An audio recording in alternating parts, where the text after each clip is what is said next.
আমরা আজকে স্বাধীনভাবে কথা বলছি, আমরা আজকে মানুষের ভোটাধিকার নিশ্চিত করার কথা ভাবছি, আমরা নির্বাচনে অংশগ্রহণ করার এবং ভোট প্রদানের কথা ভাবছি। কিন্তু একটি দল ভুলে গিয়েছে তারা আজকে কোন প্রক্রিয়ায় নির্বাচনে অংশগ্রহণ করছে।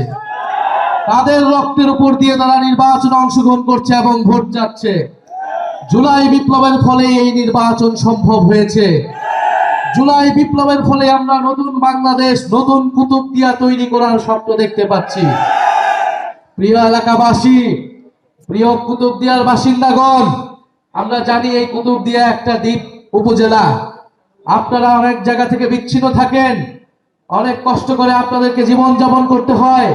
চিকিৎসার সুব্যবস্থা নাই, কর্মসংস্থানের সুব্যবস্থা নাই, শিক্ষার সুব্যবস্থা নাই, এবং গত 16 বছর ধরে তৈরি হয়েছিল লুটপাট, টাকা পাচার এবং মানুষের উপর জুলুম। সেই সব কিছুকে মানিয়ে আপনারা রাজপথে এসে জীবন দিয়ে আপনারা কিন্তু নতুন বাংলাদেশ তৈরি করেছেন এই কুতুবদিয়া, কক্সবাজার, মহেশখালীর জনগণ। আমরা সেই ইতিহাস ভুলি নাই। আমরা আশা করি আগামী 12ই ফেব্রুয়ারি আপনারা আমরা মিলে আরেক নতুন ইতিহাস তৈরি করব ইনশাআল্লাহ। আপনারা কি সেটার জন্য প্রস্তুত আছেন? অবশ্যই আমরা সেটার জন্য প্রস্তুত আছি। আমরা জানি যে কুতুবদিয়া, মহেশখালী, এই জায়গার লবণ চাষিরা ন্যায্য মূল্য পায় না। বিগত আমলে লবণ, এইখানে পর্যাপ্ত পরিমাণ লবণ চাষ হওয়া সত্ত্বেও লবণ বাইরে থেকে আমদানি করা লাগছে। আমার দেশে লবণ পর্যাপ্ত পরিমাণে থাকা সত্ত্বেও, পর্যাপ্ত পরিমাণে লবণ চাষের সম্ভাবনা থাকতেও লবণ কেন আমি বাইরে থেকে আমদানি করব? লবণ আমরা আমদানি করব না, লবণ এবার আমরা রপ্তানি করব। আমার কুতুবদিয়ার লবণ চাষিরা ন্যায্য মূল্য পাবে, অর্থনীতি চাঙ্গা হবে, এবং এটা সম্ভব কেবলমাত্র হামিদুর রহমান আজাদের হাত ধরে। হামিদুর রহমান আজাদ ভাই যদি নির্বাচিত হন, এই কুতুবদিয়ার লবণ চাষিরা, পান চাষিরা, মৎস্যজীবীরা তারা ন্যায্য মূল্য পাবে, তারা ভালোভাবে জীবন যাপন করতে পারবে। আমরা জানি কুতুবদিয়ায় বেড়িবাঁধ নাই। কুতুবদিয়ার মানুষের দীর্ঘদিনের দাবি হচ্ছে বেড়িবাঁধ তৈরি করা। ফেরিঘাট নাই, কুতুবদিয়ার মানুষের দাবি হচ্ছে ফেরিঘাট তৈরি করা। ইনশাআল্লাহ আজাদ ভাই যদি আগামীর সংসদে এবং আগামীর মন্ত্রিসভায় যেতে পারে আপনাদের ভোটে, ইনশাআল্লাহ এই কুতুবদিয়ায় ফেরিঘাট হবে, বেড়িবাঁধ হবে ইনশাআল্লাহ। আমরা কুতুবদিয়ার চেহারা পাল্টে দেব ইনশাআল্লাহ। এই 5 বছর পরে, আগামী 5 বছরের মধ্যে এই আজকের কুতুবদিয়া থাকবে না, এক আধুনিক কুতুবদিয়া মহেশখালী আমরা নির্মাণ করব ইনশাআল্লাহ। প্রিয় কুতুবদিয়ার বাসিন্দাগণ, আজকের আমাদের এই লড়াই, আমাদের এই নির্বাচনী যাত্রা শুধু কক্সবাজার 2 নয়, পুরো বাংলাদেশেই 11 দলীয় ঐক্য জোট ঐক্যবদ্ধভাবে নির্বাচনে অংশগ্রহণ করছে। কেন আমরা ঐক্য গঠন করেছি? আমরা ঐক্যবদ্ধ হয়েছি বাংলাদেশকে আধিপত্যবাদ থেকে দখল মুক্ত করার জন্য, বাংলাদেশকে ফ্যাসিবাদ থেকে দখল মুক্ত করার জন্য, বাংলাদেশকে দুর্নীতিবাজ লুটেরাদের থেকে দখল মুক্ত করার জন্য।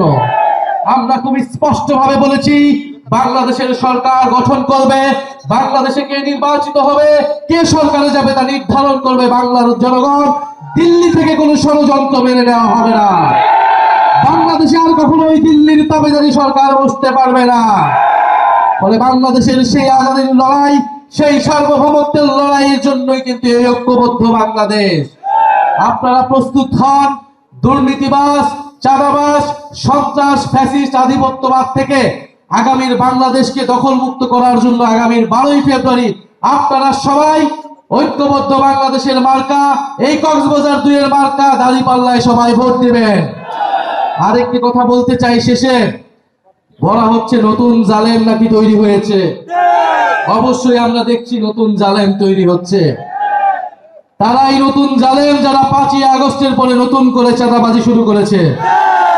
তারাই নতুন জালেম যারা 5ই আগস্টের পরে নতুন করে জমি দখল শুরু হয়েছে, যারা ফ্যাসিস্টদেরকে পুনর্বাসনের নীতি নিয়েছে, যারা কথিত বন্ধু রাষ্ট্রকে তোষণের নীতি নিয়েছে, তারাই বাংলাদেশের নতুন জালেম হিসেবে আবির্ভূত হয়েছে। এবং এই জালেমদেরকে রুখে দেওয়ার দিন হচ্ছে আগামী 12ই ফেব্রুয়ারি। আপনারা প্রস্তুত আছেন?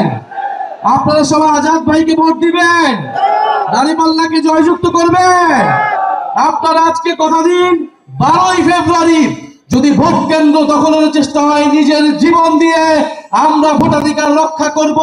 হামিদুর রহমান আজাদ ভাইকে কক্সবাজার 2 আসন থেকে আমরা জয়ী করব। ইনকিলাব ইনকিলাব, খবরটা না জনতা, ইয়া পোস্টা সংগ্রাম, দালালি না রাজপথ, দিল্লি না ঢাকা, তুমি কে আমি কে, ইহাদি ইহাদি।